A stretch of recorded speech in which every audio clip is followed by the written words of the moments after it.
The governor who just won't go away. That's the topic for tonight's angle. John Kasich has been a headline of a Sunday show guest for now, 17 times since Trump's inauguration? And he used his latest Sunday show outing yesterday to convene a gun control talking group.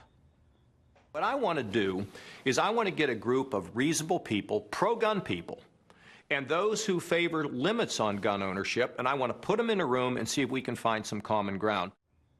Fascinating. And a month ago, he spent another Sunday morning trashing President Trump's trade and immigration policies. The Republican Party cannot be anti-trade. The Republican Party can't be anti-immigrant. Why does Kasich think his voice is wanted in the current political environment? Oh, yeah, he's still governor of Ohio, but he has zero constituency in the party, in the grassroots. And remember, he wouldn't even attend the Republican convention in his home state. I don't know if Kasich felt like he was just too humiliated to show his face in Cleveland.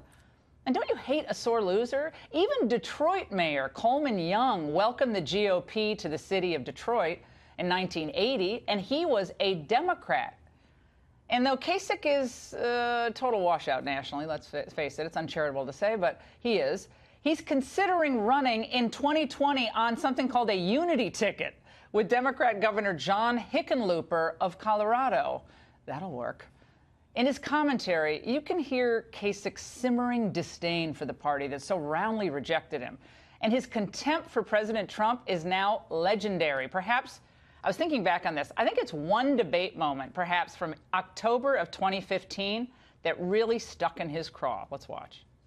This is the man that was a managing general partner at Lehman Brothers when it went down the tubes and almost took every one of us with us, including Ben and myself, because I was there and I watched what happened.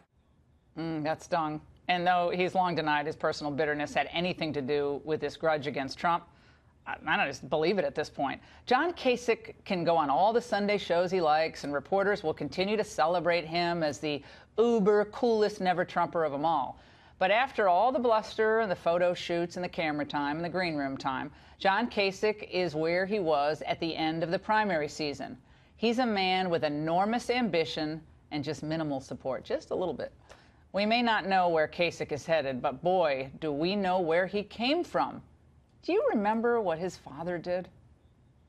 Well, let's start off with my father being a mailman. Well, Megan, my father was a mailman. And my father was the mailman. They called him John the Mailman, like my dad, the mailman, John the Mailman. And I got to tell you, my father carried mail on his back. I like mailmen. And speaking of mail, this will soon be landing in the mailboxes of unfortunate GQ subscribers everywhere. In their Man of the Year edition, Gentleman's Quarterly has named Colin Kaepernick Citizen of the Year. The man who started the NFL kneeling epidemic during the national anthem, the man who inspired his fellow players to break faith with their audience, the man who's responsible for the league losing millions in merchandising and tickets and viewers, is being hailed by a men's fashion magazine as an exemplary citizen. If you're looking for exemplary citizens, I have a few.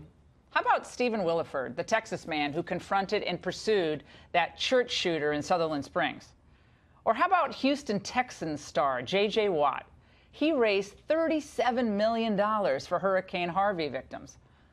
And by the way, GQ also named Stephen Colbert the bad hombre of the year. Well, I suppose if you hate President Trump, stage protests and complain, well, you're instantly something of the year at GQ.